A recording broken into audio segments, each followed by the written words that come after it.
अस्सलाम वालेकुम, आदाब, नमस्कार। परभणी न्यूज़ महानगर में आपके साथ शेख इफ्तिखार।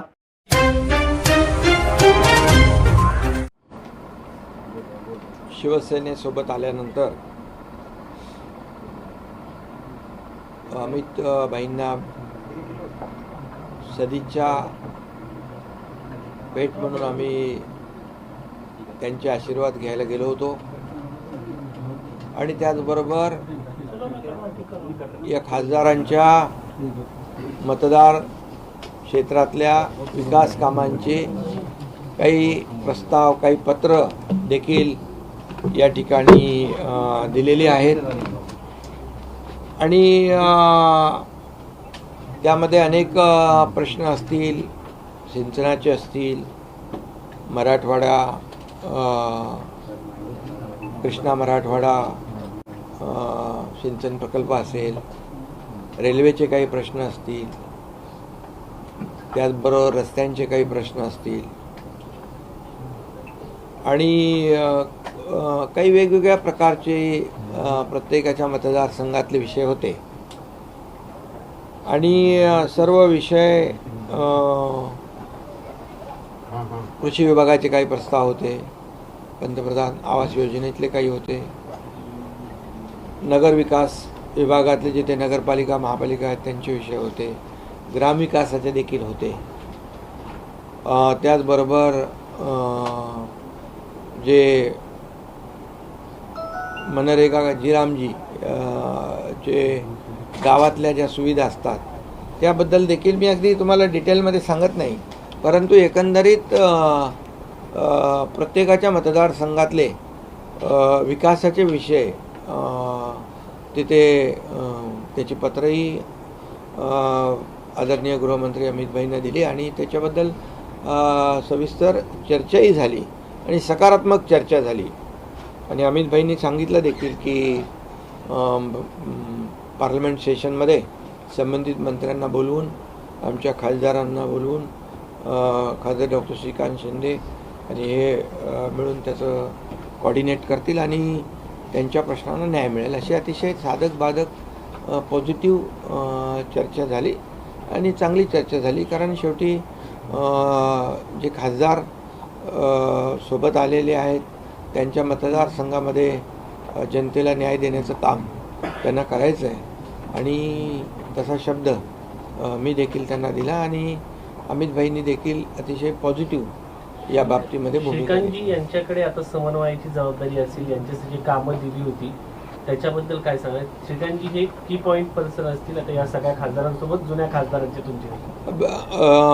अमित भाईंनीच स्वतः श्रीकांतला सांगितलं की बाबा तू हे जे काय कम्युनिकेशन आणि कोऑर्डिनेशन जे आहे या आपल्या शिवसेनेच्या 6 खासदारांच्या बरोबर, अगोदरच्या 7 खासदारांच्या बरोबर ठेवून म्हणजे सोपं आहे ना, ते काम सोपं काम होईल आणि त्यांचे प्रस्ताव मार्गी लागतील। केंद्रीय मंत्रिमंडळ विस्ताराबद्दल चर्चा झाली का काल अमित शहांबरोबर? या काय कालच्या बैठकीमध्ये या खासदारांच्या सूचना, विकासाच्या प्रकल्पांच्या बाबतीमध्ये अतिशय साधक बाधक चर्चा अति खेळीमेळीच्या वातावरणात झाली। केंद्रीय मंत्रिमंडळाच्या बाबतीमध्ये कुठलीही चर्चा कालच्या बैठकीत नव्हती। मुद्द्यावरती हे तुमच्या सगळे सोबत आले, त्यांचा शब्द तुमच्या शब्दावरती आले आणि कोणकोणती साधारण मुद्दे होते की जे पूर्ण होतील, भविष्यामध्ये पाहायला मिळतील, मतदारांना बदल घडेल का? मी तुम्हाला सांगतो, मी म्हणून तर स्वतः आलो, स्वतः या ठिकाणी अमित भाईंना शुभेच्छाही सदिच्छाही भेट होती आणि विकास कामही होती। काही मतदारसंघात तर नगर विकास विभागाच्या, सामाजिक न्याय विभागाच्या माध्यमातून कामही सुरू झालेत, म्हणजे कामही सुरू झाले, GR निघाले आणि इतर जे काही विभाग आहेत त्या माध्यमातून देखील कामं होतील आणि पाठपुरावा जो आहे याचा खासदार डॉक्टर श्रीकांत शिंदे करतील आणि दिल्लीच्या पातळीवर पाठपुरावा करणं सोपं होईल। महाराष्ट्राच्या पातळीवर मी आहेच।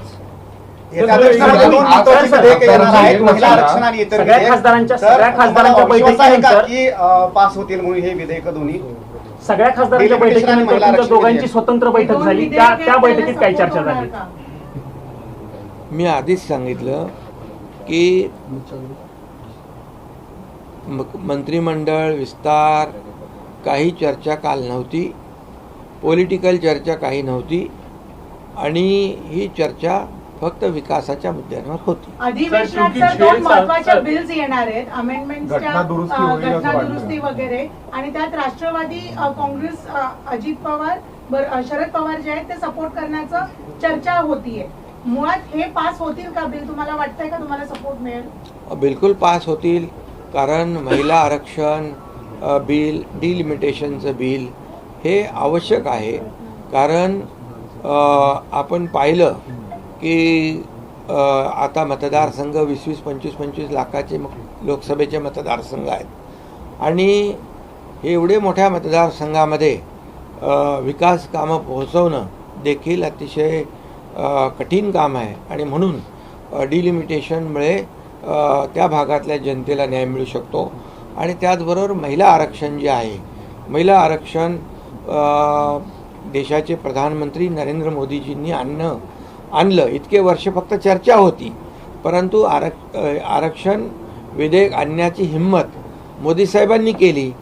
आणि मी खेदाने या ठिकाणी नमूद करू इच्छितो की मागच्या वेळेस हे महिला आरक्षण विधेयक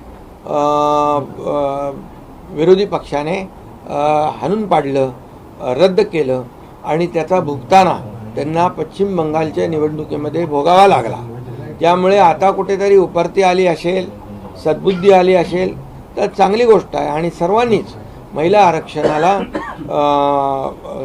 सपोर्ट केला पाहिजे. शेवटी महिला लाडक्या बहिणी ज्या आहेत, लाडकी बहीण महाराष्ट्रामध्ये लाडकी ठरली, लोकप्रिय झाली आणि आपल्याला मी सांगू इच्छितो की या महिला आरक्षणामुळे महिलांना देखील न्याय मिळेल आणि महिला देखील कर्तबगार महिला आहेत आणि त्यांना अधिकार मिळेल आणि खऱ्या अर्थाने विकासाचा जो काही वेग जो आहे त्यांना वाढवता येईल.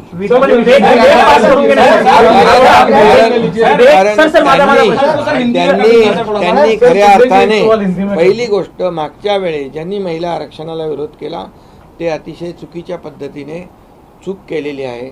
त्याचा त्यावेळेस खूप निषेध झाला, मी निषेध केला आणि त्याचं भुगतान देखील मी मगाशी म्हणालो की ज्यांनी विरोध केला त्यांना भोगावं लागेल. तुमच्या दौऱ्यावरती टीका होताना बघायला मिळते. संजय राऊतांनी आरोप केला की तुम्ही चोरीचा माल घेऊन दिलेला जाता आणि मुलामाल लावण्यासाठी तुम्ही अमित शहाकडे येता. आता मी त्यांच्यावर काय बोलणार, कारण त्यांच्यावर आमचे प्रवक्ते बोलत असतात. ते कुणाची नोकरी करतात, कुणाची चाकरी करतात, कुणाकडून पगार घेतात, हे आता मला वाटतं मला बोलणं ते योग्य वाटत नाही. पण मी आपल्याला एवढंच सांगतो की यामध्ये की चोरी कोणी केली, बाळासाहेबांच्या विचारांशी गद्दारी कोणी केली, हिंदुत्वाशी बेईमानी कोणी केली आणि त्याचबरोबर महाराष्ट्रातल्या जनतेशी जी खऱ्या अर्थाने त्यांचा विश्वासघात कोणी केला हे महाराष्ट्रातल्या जनतेने पाहिलेलं आहे आणि त्यांना धडाही शिकवलेला आहे. त्यांची जागा त्यांना दाखवलेली आहे आणि म्हणून लोक, खरं म्हणजे लोक, आम्ही बघा त्यांच्यासारखी भाषा करणार नाही. ते तुडवायची भाषा करतात, आम्ही वाढवायची भाषा करतो. ते अतिशय खालच्या पातळीवर जाऊन 4 वर्ष आम्हाला शिव्या देत आहेत, 4 वर्ष आम्हाला शिव्याशाप देत आहेत. परंतु हे शिव्याशाप देणारे लोक आता दररोज त्यांचा खड्डा खोल होत चाललेला आहे आणि महाराष्ट्रातली जनता आमच्या बाजूने उभी राहते आहे. आणि मला वाटतं ते कुणाचं काम करतायत हा आत्मसंशोधनाचा विषय आहे, पण जे ते करतायत ते चांगलं करतायत. सर, आपके चार सांसद आपके साथ हैं, इनकी टेक्निकल स्थिति क्या होगी जो 6 सांसद आपके पास आए? क्योंकि आपको मैं बताता हूँ, ये 6 सांसद जो है 2/3 मेजोरिटी से हमारे साथ आए हुए हैं. पूरी कानूनी कार्रवाई सभी जो कानून के तज्ञ हैं जो एक्सपर्ट्स हैं उनसे बातचीत करने के बाद हमने ये लोकसभा के स्पीकर उनके पास ये 6 लोग गए। उन्होंने अपनी लिखित और ऑडियो वीडियो जो भी कुछ वहाँ पर प्रक्रिया करनी थी वो प्रक्रिया पूरी तरह से करी हुई है। और ये लोकशाही में हम कहते हैं मेजॉरिटी बहुमत को महत्व होता है। और अभी ये 6 सांसद आने की वजह से यहाँ पर शिवसेना का बहुमत बढ़ चुका है और ये कानूनी तरीके से संसदीय कार्य प्रणाली के माध्यम से, लेजिस्लेचर कार्य पद्धति के माध्यम से ये पूरी तरह जो है फुल प्रूफ काम हमने किया है। शरद पवार के एमपी भी आपके साथ आ सकते हैं, एनसीपी शरद पवार के एमपी भी आ सकते हैं, ऐसा बोला जा रहा है। सेशन से पहले उन्हें डिसीजन लेना था। बिल्कुल लेंगे, स्पीकर साहब बिल्कुल लेंगे, इसमें कोई दो राय नहीं है, क्योंकि हमने जो कानूनी कार्रवाई की है वो पूरी तरह कॉन्स्टिट्यूशन के रूल्स के मुताबिक की हुई है। सर, आपने कहा डिलिमिटेशन बिल जो है वो आप श्योर है कि डिलिमिटेशन बिल जो है वो पास होगा। सुप्रिया सुले ने भी प्रेस कॉन्फ्रेंस की और उनका ये कहना है कि यदि हम बिल देखते हैं, हम पढ़ते हैं बिल और उसके बाद हम देखेंगे, हम उसे समर्थन देंगे।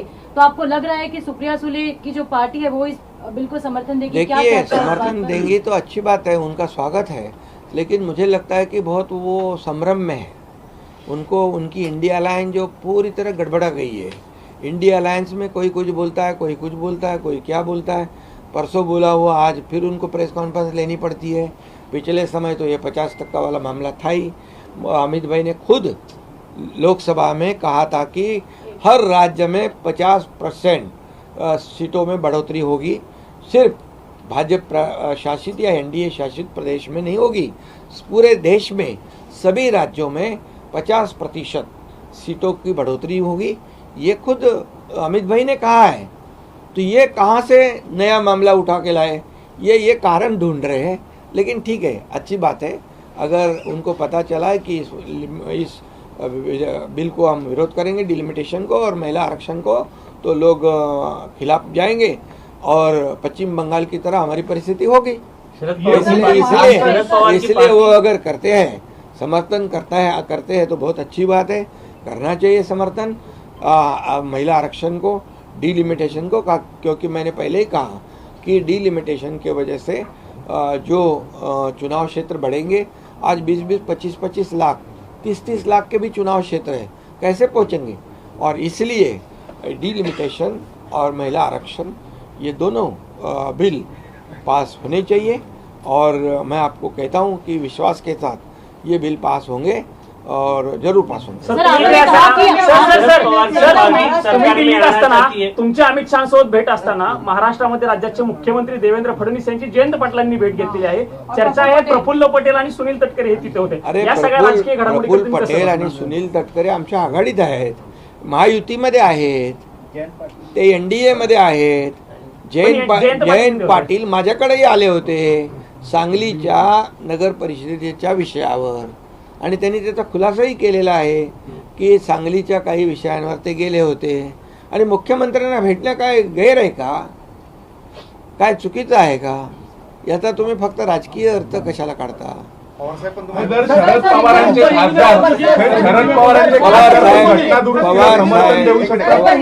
पवार साहेब पण आले होते ज्या दिवशी महाराष्ट्र कर्नाटक सीमावर्ती भागातल्या लोकांची बैठक होती, त्यावेळेस मुख्यमंत्री होते, मी होतो आणि शरद पवार साहेब पण त्या बैठकीला होते। त्यानंतर ते जाताना त्यांना काही त्यांच्या आमदारांशी चर्चा करायची होती, त्यामुळे माझ्या दालनात आले होते।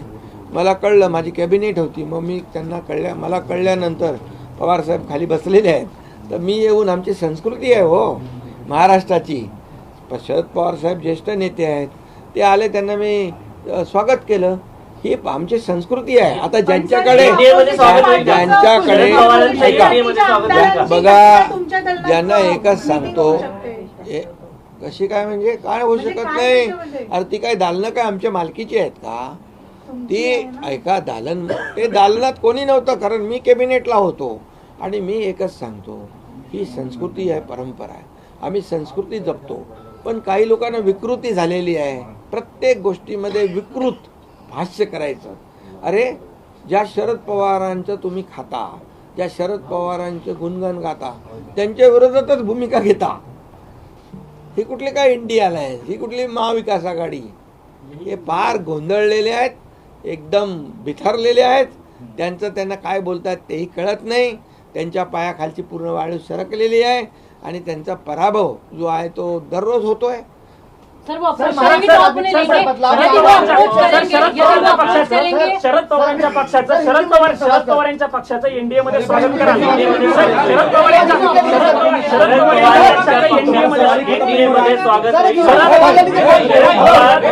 पक्षाचं एनडीए मध्ये स्वागत करा.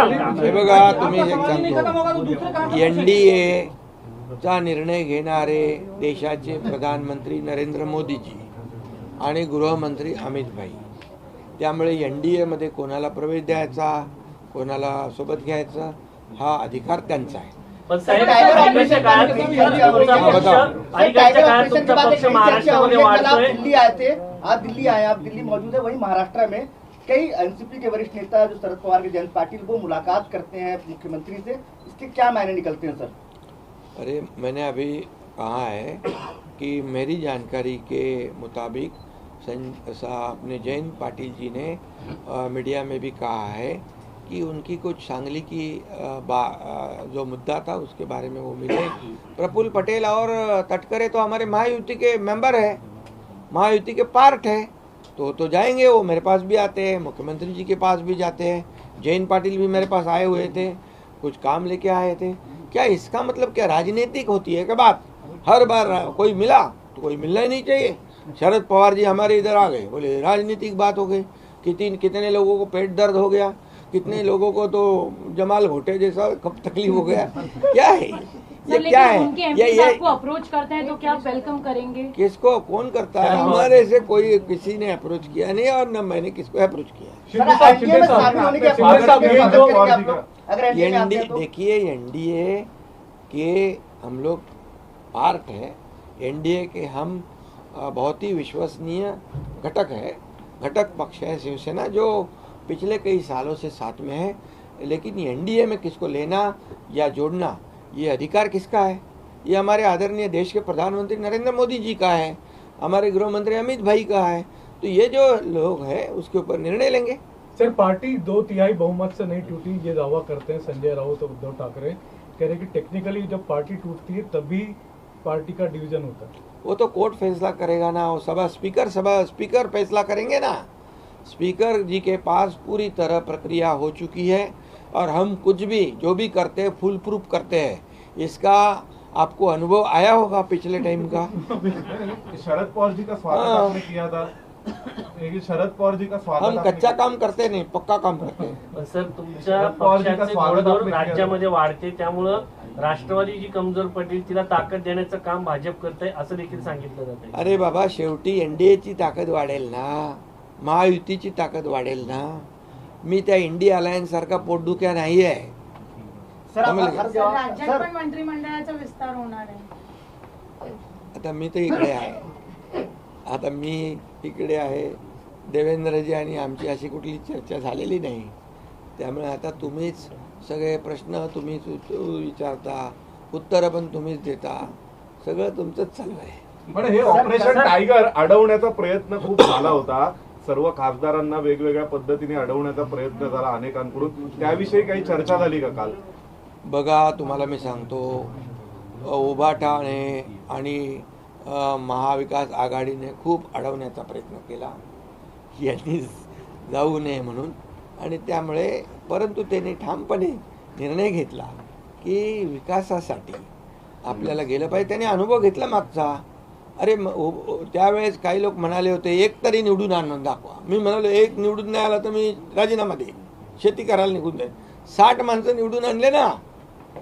एकनाथ शिंदे ज्याच्या मागे उभा राहतो, पूर्ण ताकदीने उभा राहतो. मी आपल्याला म्हणतो की एनडीए मध्ये पण मोदीजी असतील, अमित भाई असतील, इतर नेते असतील, ज्याच्या मागे उभं राहतात ते पूर्ण ताकद, काय म्हणतो त्याला हिंदीमध्ये, चट्टान की तरह. आणि त्यामुळे तसाच एकनाथ शिंदे पण ज्याच्या मागे उभा राहतो तो ताकदीने उभा राहतो. तुम लढो हम कपडा संभालते है असं एकनाथ शिंदे करत नाही. सर, पंढरपूरची वारी सुरू आहे. पंढरपूरची वारी सुरू असताना अनेकांकडनं पांडुरंगाकडे साकडं घातलं जातं आणि त्यातले तुमच्या पक्षाचे नेते जास्त पुढे आग्रही असल्याचं बघायला मिळतंय. तुमच्या पक्षातील अनेक नेत्यांनी पांडुरंगाकडे साकडं असं घातले की राज्याचं नेतृत्व एकनाथ शिंदे यांनी करावं. शंभूराज देसाई असतील, बच्चू कडू असतील, तुम्हाला मुख्यमंत्री व्हावं अशी त्या सगळ्यांची इच्छा, तुम्ही मुख्यमंत्री व्हावं. आता वेकेन्सी आहे का? वेकेन्सी आहे का आता? सर वॅकन्सी तयार केली जाते. अरे बाबा, मी सांगतो, तुम्ही ह्या सगळ्या गोष्टी प्रत्येक कार्यकर्त्याला वाटतं. मी मुख्यमंत्री असतानाही भारतीय जनता पक्षाच्या कार्यकर्त्यांना वाटायचं देवेंद्रजी मुख्यमंत्री झाले पाहिजे. हे साहजिक आहे, कार्यकर्त्यांच्या भावना असतात. पण शेवटी बघा, आमचा अजेंडा जो आहे, आमचा अजेंडा मुख्यमंत्र्याची खुर्ची मिळवणं नाही आहे. आमचा अजेंडा या महाराष्ट्रातल्या जनतेला न्याय मिळाला पाहिजे, या महाराष्ट्राचा विकास झाला पाहिजे. आणि आमची युती जी झालेली आहे, विचारधारांची युती झालेली आहे, ही वैचारिक युती आहे.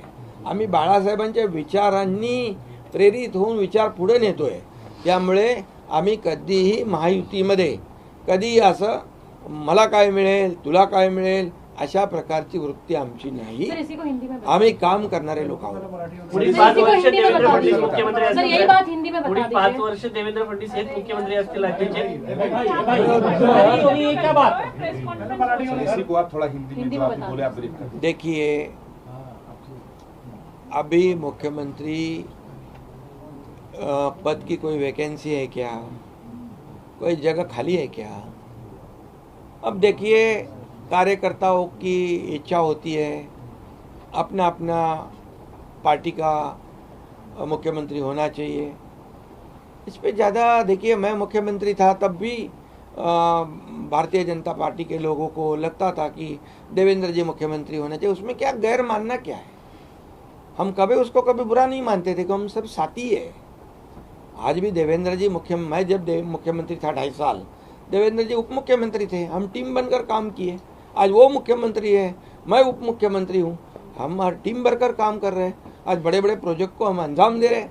और दूसरी बात है, हमारा एजेंडा कुर्सी का नहीं है, हम एक विचारधारा से जुड़े हुए हैं. और जिनकी एजेंडा कुर्सी का है, उनकी क्या हालत हो गई देख लो. कुर्सी का एक पहिया किधर गया, दूसरा गया, तीसरा गया, उसकी कुर्सी का सब इधर तिधर बितर हो गया. लेकिन हमारा एजेंडा जो है विचारधारा और डेवलपमेंट से जुड़ा हुआ है. इसलिए एक कार्यकर्ताओं की भावना होती है, लेकिन इसमें हम एक है. कितना भी कुछ कोशिश करें लोग कि कितना भी हमारे दोनों में कुछ झगड़ा लगाने की कोशिश करें तो वो कौन लोग मुमकिन नहीं है, वो बिल्कुल मुनासिब नहीं है, वो नामुमकिन है. क्योंकि हमारा एजेंडा डेवलपमेंट है, हमारा एजेंडा हिंदुत्व है, हमारा एजेंडा बाला साहब ठाकरे जी के विचारधारा को आगे बढ़ाना है, ये इस राज्य को आगे बढ़ाना है. बोलो अभी क्या चाहिए? तो ये झगड़ा लगाने वाले कौन लोग हैं सर?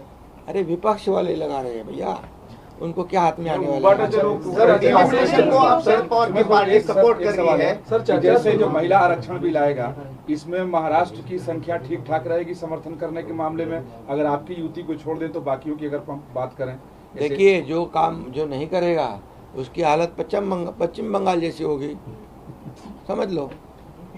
सर, चर्चा महिला क्या जादू कर सकती है? हमारी लाडली बहना क्या जादू कर सकती है, वो देखो. सर, ऑपरेशन टाइगर 2.0 कब देखने के लिए मिलेगा? हाँ? अगला ऑपरेशन 2.0 क्या जारी है? अभी आपने कहा कि आपकी ये कोशिश रहती है कि आप ज्यादा से ज्यादा लोगों को अपने साथ जोड़ें.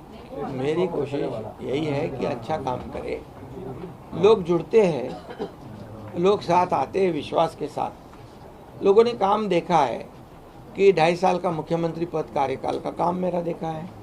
तब कई विकास प्रकल्प को महाविकास आघाड़ी ने स्टे दे के रखा था.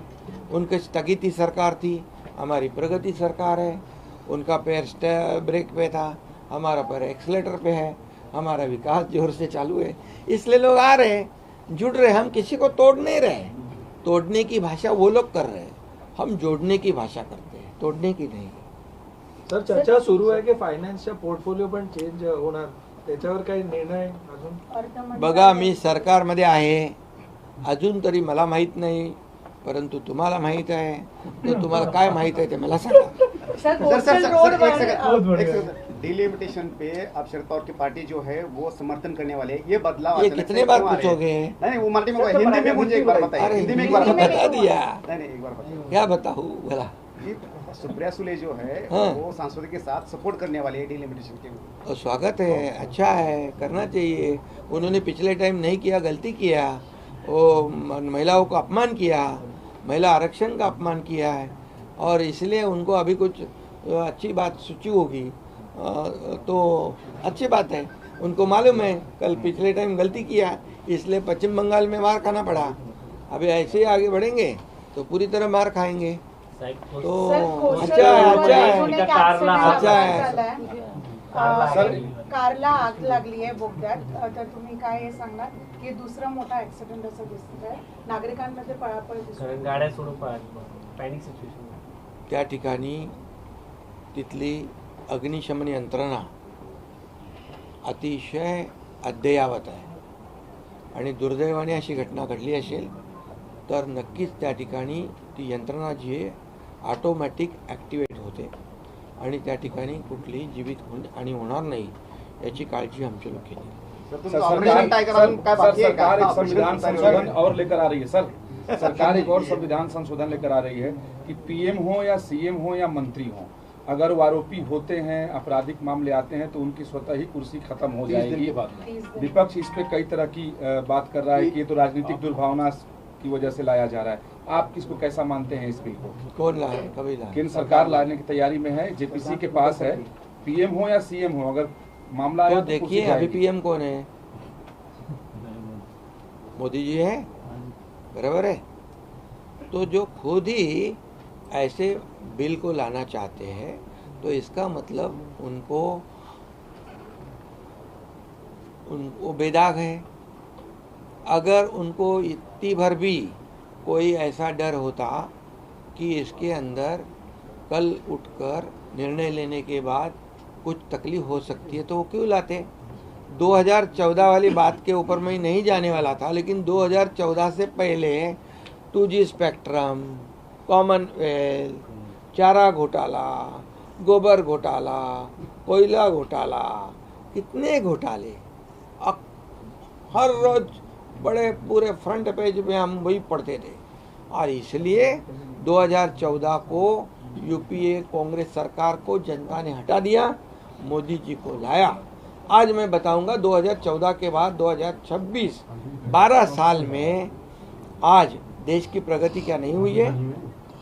गरीबी हटाओ, गरीबी हटाओ, कांग्रेस कहती थी. गरीबी हटी क्या? गरीब हट गया, गरीबी नहीं हटी. लेकिन मोदी जी के काल में 32 करोड़ लोगों को गरीबी से ऊपर उठाया. 80,000 करोड़ लोगों को 80 करोड़ लोगों को मुफ्त में अनाज देने का काम मोदी सरकार कर रही है. डेवलपमेंट इतने ज़बरदस्त महाराष्ट्र का ही मैं बताऊंगा. 10 साल में यूपीए ने 2 लाख करोड़ दिए थे, मोदी जी की सरकार ने 12 लाख करोड़ दे दिए. ये है विकास, ये है डेवलपमेंट.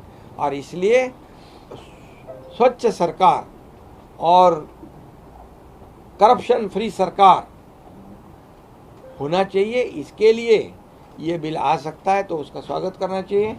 अभी आगे जो विरोध कर रहे हैं उनका तो क्या फर्स्ट है मालूम नहीं, लेकिन मोदी जी का नेशन फर्स्ट है और अपोजिशन का करप्शन फर्स्ट है, इसलिए डरते होंगे वो.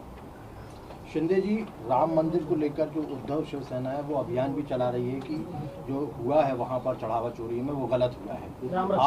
आप लोग किस तरीके से देखते हैं इसको? आंदोलन नागपुर से भी चल रहा है, अयोध्या तक जाएगा, क्या कहेंगे इसको और ये राम मंदिर के पूरे विषय को? देखिए, जिन्होंने राम कार सेवक को, राम सेवक को, राम भक्तों को हरामखोर कहा, ये भी आपको पता है. हिंदुत्व की विचारधारा को लेना ये हमारी गलती थी, ऐसे शब्द मुख्यमंत्री रहते हुए सदन में निकाला हुआ है. अभी वो राम रक्षा की बात कर रहे. देखिए, मैं ये कहूँगा, जिनको महाराष्ट्र की जनता ने उनके करतूत की शिक्षा दी, अभी उनको राम रक्षा याद आ गई है. अभी उनको पता चला है जो नहीं राम का वो नहीं किसी काम का। अभी इसलिए ये राम भक्ति उनके मन में आई है। हनुमान चालीसा बोलने वाले को जेल में ठूसने वाले कौन थे? हनुमान चालीसा बोलने वाले जेल में डालने वाले कौन थे? राम रक्षा का आंदोलन करते। राम रक्षा पूरी तरह बोलने तो आनी चाहिए। और इसलिए मैं कहूँगा कि वो खुद की पार्टी की रक्षा नहीं कर पा रहे, इसलिए राम रक्षा पे आए हैं। राज्यामध्ये शेतकरी कर्जमाफी सोबतच वीज बिल देखील माफ करण्याचा निर्णय झालेला आहे। शेतकऱ्यांनी समाधान व्यक्त केलं जातं वेगवेगळ्या ठिकाणी। शेतकऱ्यांचं कर्जमाफी करणार म्हणून 2024च्या निवडणुकीच्या वचननाम्यामध्ये आम्ही वचन दिलं होतं की शेतकऱ्यांची कर्जमाफी करणार आणि ती आम्ही पूर्ण केली। या बजेटमध्ये मुख्यमंत्री महोदयांनी घोषणा केली आणि त्याच्यामध्ये जे काही 50,000ची अट होती तीही काढून टाकली। त्यामुळे शेतकरी हा अन्नदाता आहे, शेतकरी हा आमचा मायबाप आहे आणि म्हणून बळीराजाचा अधिकार, आमच्या सरकारच्या तिजोरीवर पहिला अधिकार बळीराजाचा आहे असं आम्ही नेहमी म्हणतो आणि म्हणून बळीराजासाठी शेतकऱ्यासाठी जे जे काही करावं लागेल ते आम्ही करू। धन्यवाद।